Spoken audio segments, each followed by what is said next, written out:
할렐루야.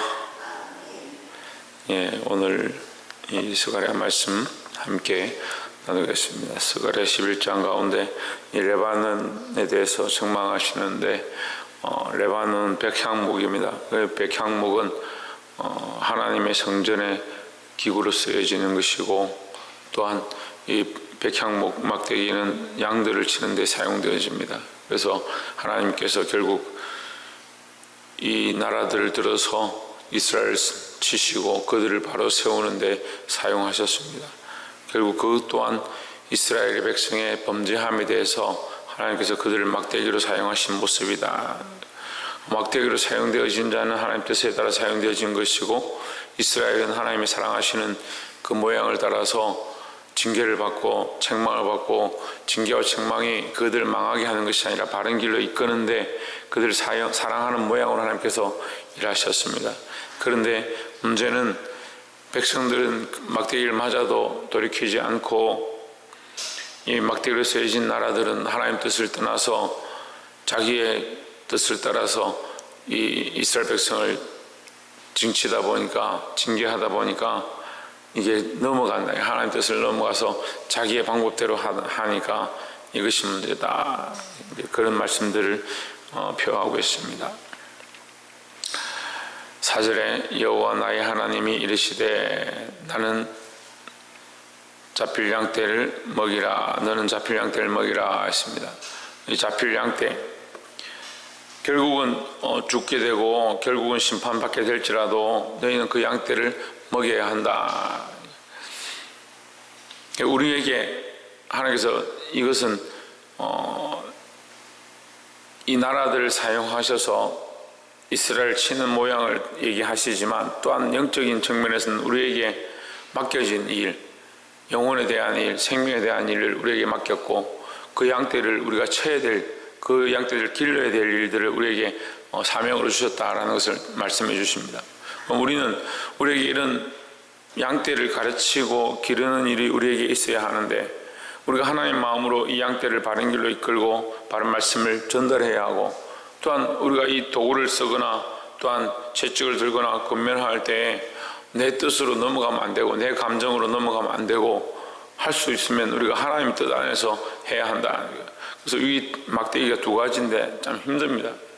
한편으로는 우리가 공의의 막대기를 들고 이게 징쳐야 되고 징계해야 되고, 또한 한편으로는 인애의 막대기를 들고 우리가 사랑으로 감싸고 적군을 물리치고 이리와 늑대들을 막았어야 되는 이 두 가지 일들을 같이 해야 합니다.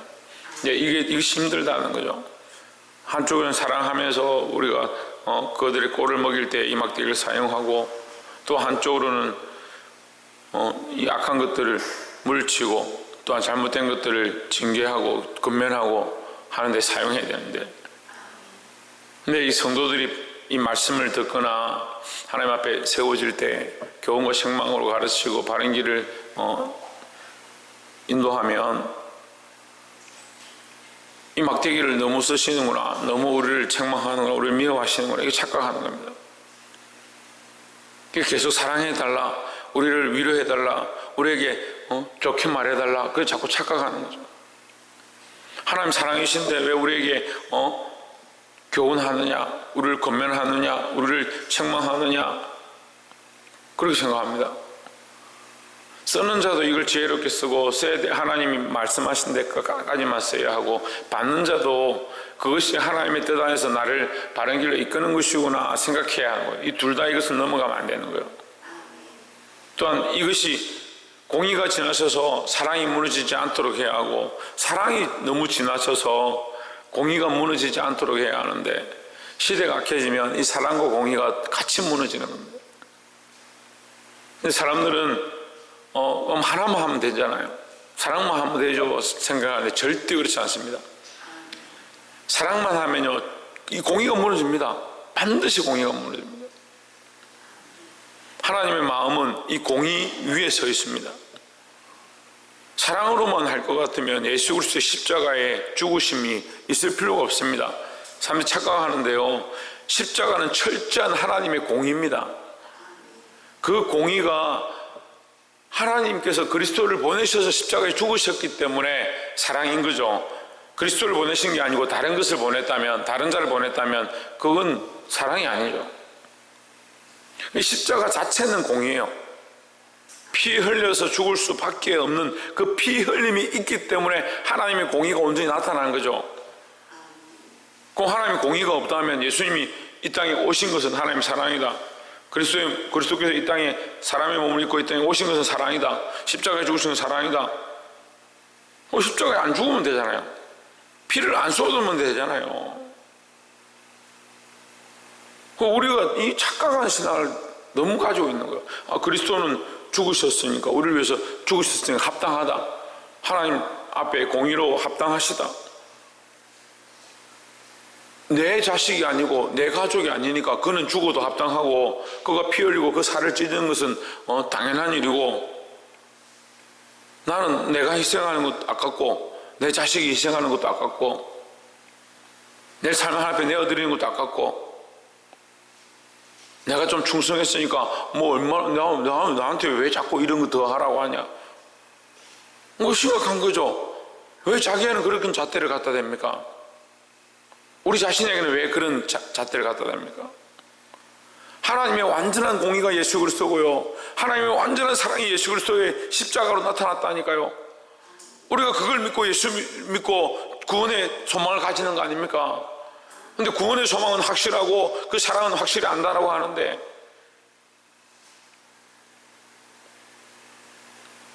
왜 내 삶은 그리스도와 함께 십자가를 지고 따라갈 생각이 없느냐. 주께서 나를 희생하신 것, 하나님께서 하나님의 자녀를 희생하셨으니까 그럴 수 있지, 나와 상관이 뭐 있냐. 나는 조금 더 희생하기 싫다. 완전히 이건 너무 완벽한 이중잣대예요. 너무 완벽한 이중잣대. 여러분 너무 대단한 거 아니에요? 인간이 너무 대단하다고요. 스가랴 11장은요, 제가 이 서론을 너무 길게 한 것 같은데 예수 그리스도의 십자가에 대해서 너무 정확하게 얘기하는 거예요.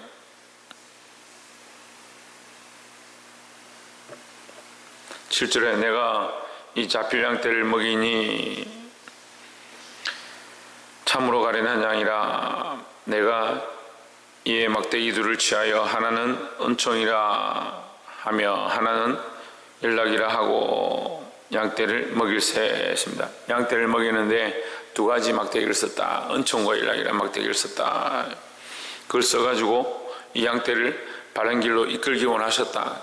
이것이 누구의 마음이냐? 하나님의 마음이다. 하나님 우리를 향하셔서 은총과 연락이라는 막대기로 인도하기 원한다. 그들이 맞을 때 아프긴 하지만 하나님은 그들을 은총으로, 그 막대기를 들어서 치시는 것은 보이지만 그것이 은총이고 그것이 우리에게 주시는 연락이다. 왜? 그 안에 있어야 살 수 있다는 거죠. 양이 우리를 넘어가서 지금 밖에 가면 짐승의 밥이 되고 가시 덩풀이 있고 구름텅이가 있고 낭떠러지가 있는데, 양이 아무것도 보지 못하고 알지도 못하고 길을 몰라서 자기 마음대로 가다가 굴러 떨어지고 가시에 찔려서 죽게 되고 엉겅퀴에 걸려서 나오지 못하고 짐승의 밥이 될 줄 뻔히 아는데 그 양떼가 그 막대기를 쓰지 않는다. 그 막대기를 쓰는 것 자체가 뭐냐? 은총이다. 네가 사는 방법이고 사는 길이다. 네가 이 막대기에 순종해서 이 안에 있는 것이 연락이다. 우리가 주 안에 있는 것이 연락이고요, 그 안에 살 수 있는 것이 하나님의 은총이라는 거예요. 그런데 착각합니다. 막대기가 보이기만 하면 목자가 또 우리를 치는구나, 하나님 우리를 또 괴롭게 하는구나. 그 말씀이 있기 때문에 우리가 살아가고요, 하나님 우리에게 책망하시고 우리를 인도하시고 있기 때문에 우리가 이 안에서 연락을 누리고 있는 거예요. 주의 말씀을 듣고 깨닫기를 소망합니다. 8절에 한 달 동안에 내가 그 새 목자를 끊었으니 이는 내 마음에 그들을 싫어하였고 그들의 마음에도 나를 미워하였음이라 했습니다. 이 목자들을 세웠다. 새 목자. 이스라엘의 다른 이방 나라들을 세워서 이 이스라엘을 바른 길로 이끌도록 그들 치시고 아수르나 갈대아인들 들어서 이스라엘 치시고 책망하셨지만 자기들 마음대로 자꾸 하는 거예요. 그래서 하나님을 두려워하고 이스라엘을 쳐서 그들의 권세를 잡았으면 하나님 뜻에 순종하고 이스라엘 백성을 긍휼히 여기고 해야 되는데, 이들이 잔인해서 그들을 죽이고 자식 가진 자의 배를 가르고 그런 잔인한 짓들을 했다, 이제 그런 얘기죠.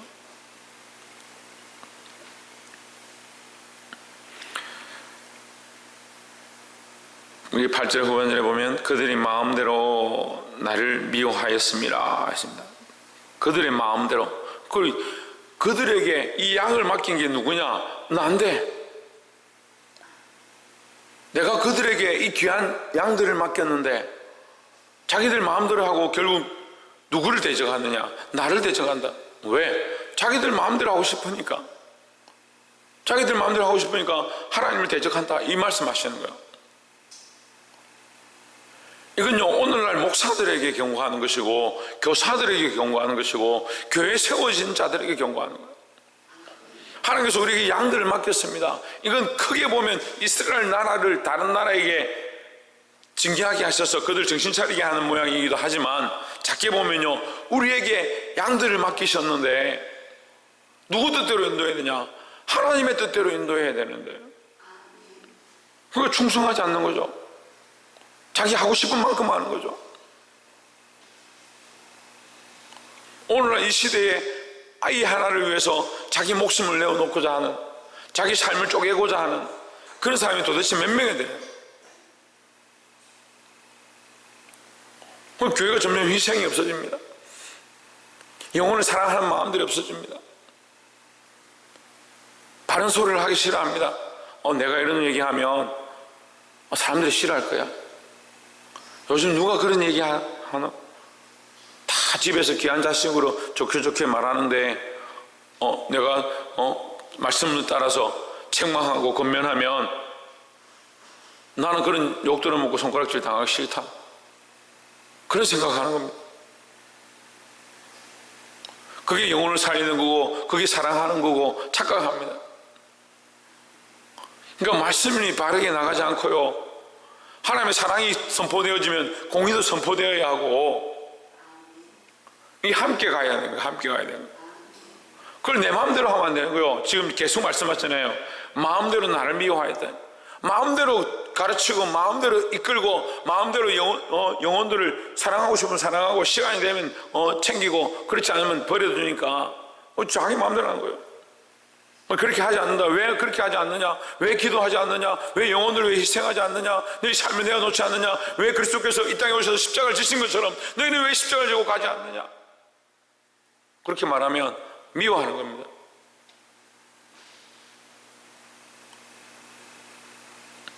그 시대가 악한 모습이에요. 영혼을 위해서 희생하고 교회를 위해서 희생하고 자기 삶을 내어놓고 하나님 나라를 소망하고 갈망하고 살아가라, 이렇게 하면 그거 싫어하는, 볼 수 있기를 소망합니다. 9절에 내가 이르되 내가 너희를 먹이지 아니하고 죽는 자는 죽는 대로 망할 자는 망할 대로 그 나머지는 피차 살을 먹는 대로 두리라 하고, 10절에 이에 은총이라는 막대기를 취하여 잘랐으니 이는 모든 백성과 세운 언약을 폐하려 하였습니다 했습니다. 이렇게 자기들 마음대로 하고 말씀을 듣지 아니하니까 하나님께서 뭘 하느냐? 은총의 막대기를 잘라버렸다. 이 은총의 막대기는 그들을 내가 다시는 너희를 버리지 않겠다, 내가 너희와 이 언약한 이것을 버리지 않겠다 했던 그 막대기, 언약의 막대기를 얘기하는 겁니다. 아브라함이 약속하셨던, 우리가 믿음으로 결단할 때 약속하셨던 그 막대기를 자를 만큼 이 백성들이 피역했다는 거죠. 이 말씀은 이스라엘에게 하는 겁니다. 이스라엘 백성은 그냥 세워진 것이 아니라 하나님의 언약 속에 세워졌습니다. 내가 이것을 잘라버리겠다는 거예요. 내가 너희와 언약 맺은 것이 잘못됐다, 하나님이 잘못한 게 아니고 하나님의 계약이 잘못된 게 아니고 너희가 이 언약의 계약들을 파기했고 너희들이 하고 싶은 대로 제 얘기로 갔다는 거예요. 너희가 결국 나를 버렸다. 그러니까 이 언약은 무효다라는 거죠. 이게 두려운 말씀이요.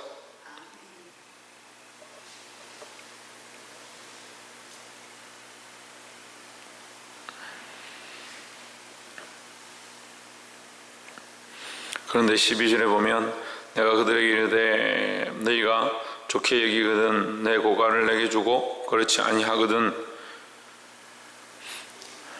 말라. 그들이 곧 은삼십을 달아서 내 고가를 삼은지라 했습니다. 이 대가입니다. 대가를 지불하는데 은삼십을 지불했다. 이 한 사람의 노동자 종 하나의 값어치가 은삼십이다. 이 은삼십을 지불했다. 요셉의 대가를 지불하는 것, 예수님을 파는 것, 그 은을 달아서 주는 그 한 사람의 생명의 가치를 얘기하는 것입니다.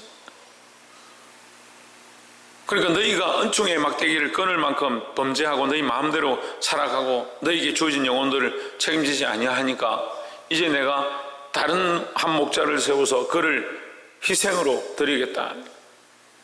양들이 말을 안 들으니까 목자를 세워서 그 목자를 희생으로 드리겠다. 그리고 이 말을 듣는 자들은 뭘 하느냐? 그 대가를 지불한다. 그 대가가 뭐냐? 한 목자의 희생이다. 이건 누굴 얘기하겠습니까? 예수 그리스도를 얘기하죠. 너희를 위해서 한 목자가 죽을 것이고 그 목자가 대가를 지불할 것이다.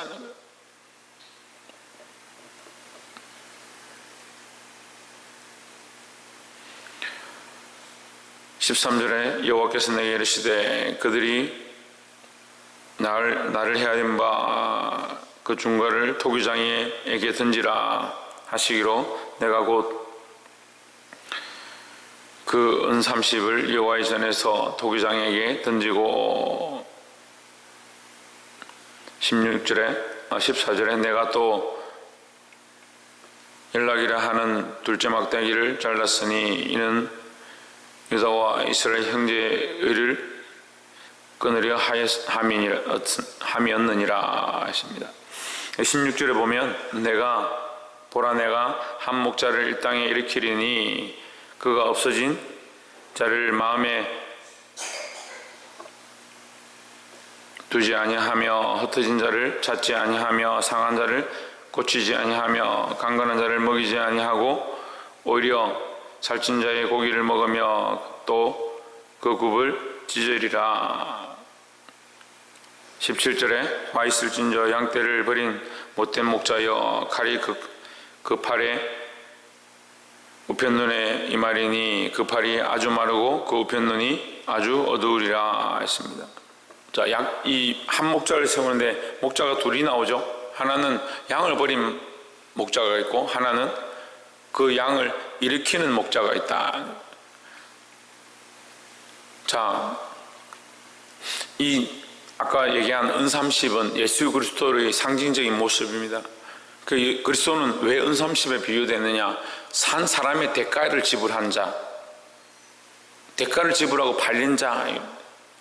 요셉이 이 은 가격에 팔려서 이 종의 가격으로 팔려서 그가 팔림바 되어서 죽은 줄 알았지만 그의 희생과 팔림으로 말미암아 그가 애굽의 총리가 되어지고 그로 말미암아 결국 어떻게 됩니까? 팔았던 그가 이 가족들을 다 살리는데 쓰임 받았다는 거죠. 결국 요셉은 죽음의 대가를 지불하고 그 몸의 대가를 지불하고 팔림바 되었지만 남들이 보기에는 죽은 것처럼 되었지만 그가 결국 살아서 총리가 되므로 그 가족을 다 살리는데 총리가 되지 않았으면 살릴 수 없었죠. 이스라엘 또한 250만에 되는 대군으로 하는데 쓰임받지 못했죠.